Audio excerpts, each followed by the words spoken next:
This is Nightline. Tonight, super yacht raised. The mysterious and deadly sinking of a luxury vessel owned by a billionaire dubbed the British Bill Gates. There is a sort of Titanic quality about it. As the wreckage is lifted, what we're learning about those final harrowing moments. It's got to be a worst nightmare as a crew and as a passenger. And what made the ultra-luxurious vessel plunge to the bottom of the sea in just 16 minutes. I think about the last few moments for them on the ship all the time. It's haunting. It's terrifying. And how survivors scrambled to rescue a 1-year-old baby. Plus, America's favorite killer doll, Megan's back. You threatened to rip out my tongue and put me in a wheelchair. I was upset. Star and producer Allison Williams, famous for Girls, Hannah, look at me. He never, ever texts you back. pulling back the curtain on the camp. Megan is still bringing those zingers with Oh my gosh, comedy. she's as fierce as always. And amping up the sass. Megan, if anyone recognized you... Change my face and I'll change yours. Spilling the tea on what might be next. Can you break any news for us? Is Megan 3.0 in the works now? And The Boy Is Mine. 27 years after their #1 hit, what Monica and Brandy have announced together. From ABC News headquarters in New York, this is Nightline. Thanks for joining us. Italy in the summer has long been a playground for some of the ultra-rich and powerful. Tonight, we go inside the mysterious sinking of a British billionaire's rare super yacht. Its wreckage lifted just this past week. As we examine the new details of those final moments as the $40 million luxury vessel sank in just 16 minutes. The mysterious sinking of a rare super yacht owned by a billionaire tech mogul dubbed the British Bill Gates shocked the world. This morning, desperate efforts to find 6 missing people after a luxury yacht sank 160 feet down to the sea floor. How a boat like Bayesian could have gone down so quickly. It just doesn't happen. This doesn't happen. Now, nearly a year later, the wreckage from the Bayesian finally lifted from the depths of the Mediterranean. The questions of what happened linger on. This is literally, it's a crime scene. People died there. The new UK Marine Accident Report also revealing the final and frantic minutes on board the luxury yacht, like how one survivor used a smartphone light in the darkness and how some clung to cushions to stay afloat. That whole incident caught the world's attention. It's got to be your worst nightmare as a crew and as a passenger. The Bayesian, a 184-foot sailing yacht worth $40 million. The ship dubbed unsinkable by some. Setting sail off the coast of Sicily last August, before the unthinkable happened. It's haunting. It's terrifying. Make no mistake about it. We want to know what happened. The epic tragedy raising questions about how those once on top of the world could end up at the bottom of the sea in 16 minutes. There is a sort of Titanic quality about it. The thrill of human achievement, and then the devastation when it goes wrong. It's given birth to countless conspiracy theories. Yeah, it has. Many wondering if there's more to the story. But Lynch's former lawyer believes it was more likely the result of a freak accident. I've heard many that Mike was close to the intelligence communities in England and the United States, and he was warehousing secret information. Crazy stuff. I don't know how you make a tornado at sea because you want to get Mike Lynch. What we're seeing now is a melding of technology and the creative industries. Mike Lynch made a fortune in the tech industry. Mike, by intelligent people, was the grandfather of AI and completely changed the world with his brilliance. He named this boat after this mathematical approach to the world, this idea of Bayesian probability. For the last few years, he'd faced the real possibility of dying in prison, accused of inflating the cost of his company by billions. But his against-all-odds legal victory came just weeks before a fateful voyage that changed everything. This was a trip to celebrate this second life, as he had called it. I think he needed a holiday. They were going on the boat. It was a beautiful sunny day when Lynch and his wife Angela, along with their 18-year-old daughter Hannah, 9 guests, and a crew of 10, boarded the Bayesian. The trip, a celebration for Hannah, too. The young poet and literature lover was due to attend Oxford in the fall. She was happy to be the best at something, but wanting other people to be the best in their own way and like bringing them up. She knew how to unabashedly have fun too, for sure. Also on the Bayesian, a group of business moguls, high-powered attorneys and their families, including a 1-year-old baby. Chris Morvillo, Lynch's friend and a member of his legal team, had nudged his wife Netta, a jewelry designer, to go on the trip. Greg Morvillo is one of Chris Morvillo's brothers. Impact by Nightline spoke with him last year. Chris and Netta met in law school. When we would get together, they would be sitting together. His arm would be around her. They would be holding hands. Pictures online displaying the interior of the British-flagged vessel, the 6 luxurious suites, the crew waiting on every need. Its single aluminum mast was one of the tallest in the world, standing around 240 feet, like 25 stories in the air. The Bayesian arrived in the small fishing village of Porticello on August 18th. It was a Sunday, and a storm was brewing. Those on board that dazzling vessel were going to sleep for the night. The storm barreling through in the early morning of August 19th. A nearby restaurant captured the scene. Intense winds whipping through, creating chaos. Tracking data shows at 3:50 in the morning, the superyacht was struggling, the winds sending the ship zigzagging out of control. Now, a new report sheds light on those final moments. The UK's Marine Accident Investigation Branch releasing an interim report in May, separate from the ongoing Italian criminal investigation. It actually sounds like it was quite terrifying. Nick Sloan is an engineer and salvage master who helped lift the Italian cruise ship Costa Concordia, which sunk in 2012, killing 32 people. The interim report reflects what they've investigated so far. They've got statements from the crew, from the captain, the chief engineer, chief officer, the stewards, and the survivors. At 3:55 a.m., a deckhand closed hatches and windows to protect from the rain. Around 4 a.m., with the Bayesian dragging its anchor, a deckhand woke the skipper, also known as the captain. The captain's up in the wheelhouse in the flying bridge. The chief engineer's got the generators going, the hydraulics for the steering motors and the controllable pitch propellers. The crew have been summoned. By 4:06, the wind suddenly picked up to more than 80 miles an hour. The boat violently heeled over 90 degrees in less than 15 seconds. The superyacht began to take on water. Yeah, that's when things went really wrong very quickly. So some of the passengers climbed up the drawers in the closets to get up. The chief officer was actually flushed down into the lower saloon and was in an air pocket. The captain telling those present to abandon ship as the vessel was sinking. In the water, chaos. Among those who scrambled out alive, 9 crew members and 6 passengers. According to the report, survivors made sure the baby had a cushion as a flotation device, while some were treading water and others held on to some cushions. One guest was using the torch from their phone to search the water for other survivors. Karsten Bonner was captaining a nearby sailing yacht, the Sir Robert Baden-Powell. We noticed weather coming, and when it appeared, we started our engine to keep the ship in position, and we had the other yacht behind us. And a moment later, she was gone.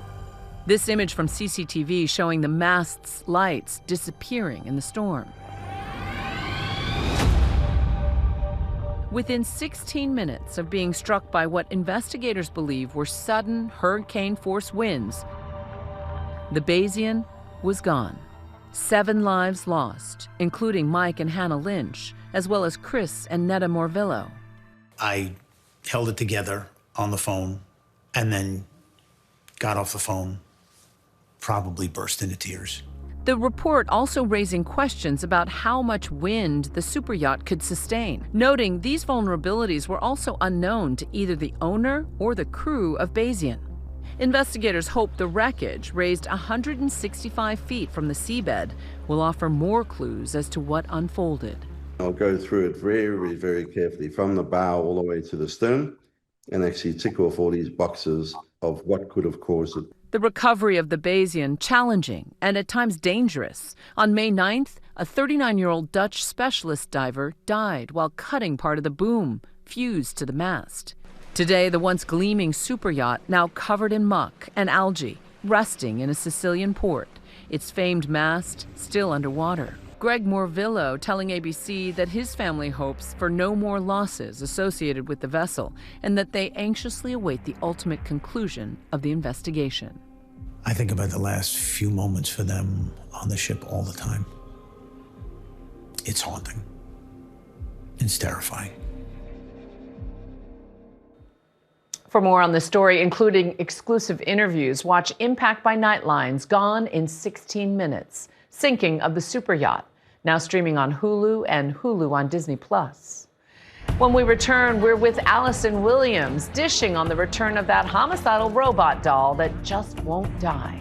It's Megan 2.0.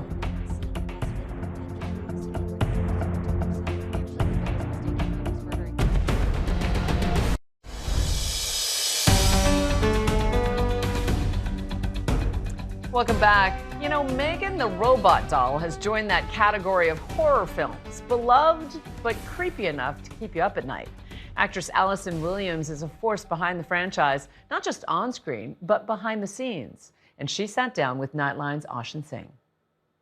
Welcome to Nightline, Allison Williams. Thank you. How are you doing? Thanks for having me. I'm good. I'm great. I'm so excited to be here to talk to you about this movie. Congrats on the film, by the way. It is super fun. Thank you. Fans know you from Get Out. They know you from your beloved character as Marnie in Girls. And now you're a part of the most anticipated film going into the summer, Megan 2.0. Before we talk a little bit about it, let's watch a clip first. Okay. You should have upgraded your file security. Why are you still here? What do you want? Did you ever stop to think about what we could have achieved together? Did you ever consider the idea that killing me was slightly disproportionate to the crime? You threatened to rip out my tongue and put me in a wheelchair. I was upset. The first one was such a big hit. Why do you think this series has resonated with so many people? I just think it's the specificity, honestly. And that tone made the first movie both kind of a risky, indie-feeling studio movie while also making it resonant with people, which was so exciting. But it was not the kind of thing where we thought, like, you know, this is a shoe-in mass movie. And when the trailer came out for the first movie and audiences seemed to respond to her so enthusiastically, we just thought, like, yes, they get it. They're into it. They're making memes of her. They're doing the dance.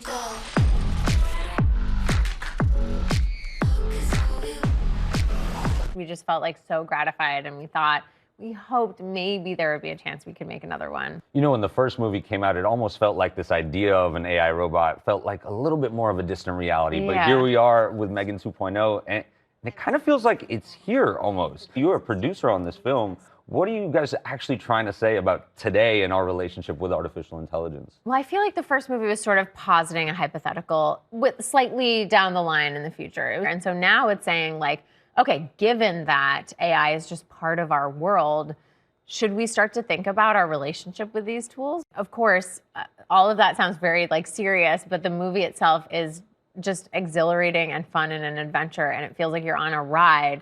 And at the end of the ride, once the entertainment has worn off, you do start to actually think about these things and say to yourself, okay, what side of this am I on? Yeah, I mean, for as fun as the movie is, and Megan is still bringing those zingers with comedy. Oh my gosh, she's as fierce as always. Megan, if anyone recognized you... Change my face and I'll change yours. Between this project and your other Blumhouse project, Get Out, I mean, you guys use horror and thriller to discuss some pretty deep societal issues. Let's just watch a clip from Get Out first. Okay.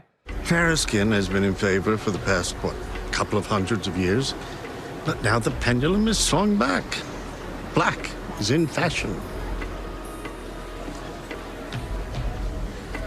Pardon me, I'm gonna take some pictures. Sure. I mean, Get Out is commentary on race. Megan is commentary on AI. Why do you think the horror sort of thriller genre lends itself so well to discussing some of the deeper issues that are often tough for us to tackle? Yeah, I mean, I think that's sort of exactly it. Some of these issues are really hard to talk about, or maybe the conversational patterns around them have gotten stuck like grooves in a record, and you kind of need to jar the conversation from its context in order to move it forward.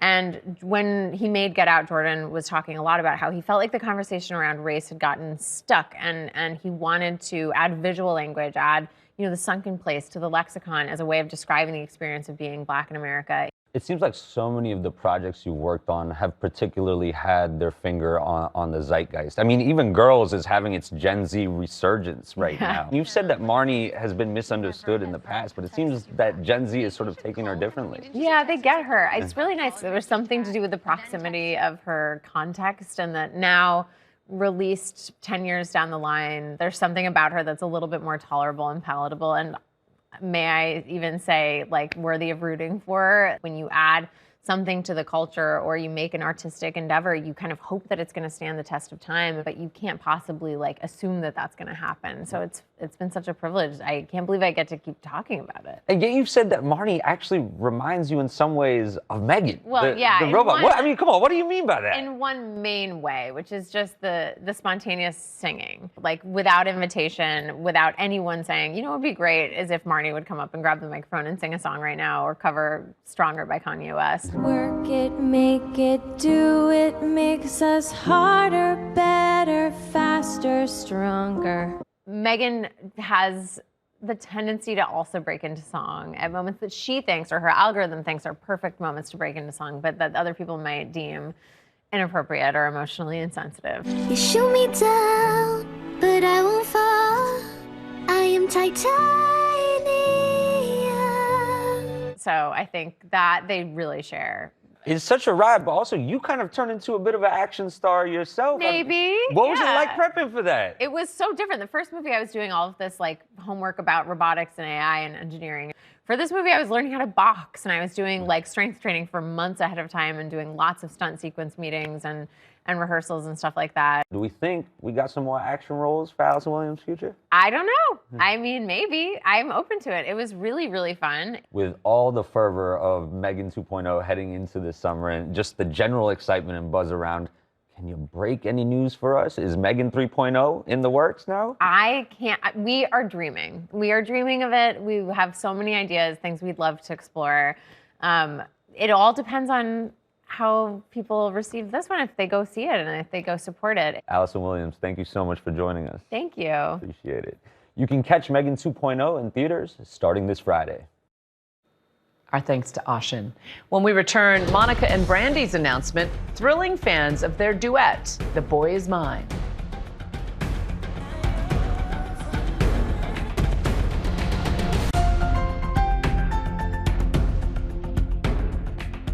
And finally tonight, The Boy Is Theirs. Monica and Brandy are hitting the road together more than 25 years after their hit duet, The Boy Is Mine. The R&B superstars and Grammy winners gearing up to hit 24 cities from coast to coast this fall, putting to rest any rumors of their decades-old feud from back in the day. Brandy in a statement calling it a full circle moment. And Monica saying, quote, "This tour is a celebration of our history, our impact, and the fans who've grown with us." Releasing a promo teaser for fans. You ready? I've been ready. What are we waiting for?